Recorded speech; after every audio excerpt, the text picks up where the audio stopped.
ही मोठ्या उत्साहाची गोष्ट आहे की आणि अभिमानाची गोष्ट आहेच. आमचं अंबरनाथ ज्या प्राचीन कलेनी, ज्या प्राचीन मंदिरांनी आणि ज्या प्राचीन कलाकारांनी ओळखलं जातं, आज त्या महाशिवरात्रीचा, आज महादेवाचा महाशिवरात्रीची यात्रा अंबरनाथमध्ये होती आहे. ठाणे जिल्ह्यामध्ये सर्वात मोठी यात्रा ही या नावाने प्रचलित आहे. जवळपास 10 लाखपेक्षा जास्त या भाविक आणि यात्री या यात्रेला भाविक या यात्रेला एका दिवसात येऊन जातात. हा एक प्रकारचा रेकॉर्डच म्हटला जाईल.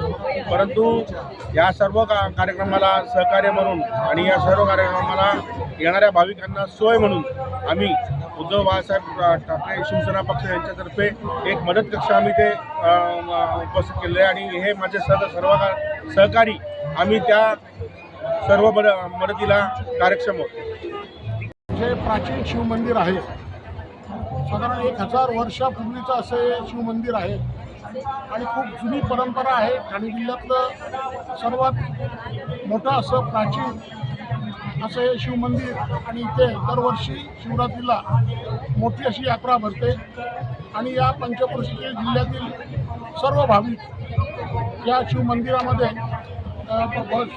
भगवान भोलेशंकराच्या दर्शनासाठी येतात आणि अतिशय शिस्तबद्ध पद्धतीने ही संपूर्ण यात्रा पार पडते. साधारण 10-12 लाख लोक आज दर्शनाचा लाभ घेतात आणि इथे कुठला अनुचित प्रकार घडू नये आणि लोकांना सहकार्य मिळावं याकरता शिवसेना उद्धव बाळासाहेब ठाकरे पक्षाच्या अंबरनाथ शाखेच्या वतीने आम्ही हे मदत कक्ष काढलेला आहे आणि इथून आम्ही लोकांना मार्गदर्शन करत आहोत आणि मोठ्या प्रमाणात भाविक इथे सहभागी झाल्या. सर्व भाविकांचे शिवसेना उद्धव बाळासाहेब ठाकरे पक्षाच्या वतीने आम्ही सर्व शहर कार्यकारिणी मनपूर्वक हार्दिक स्वागत करतो.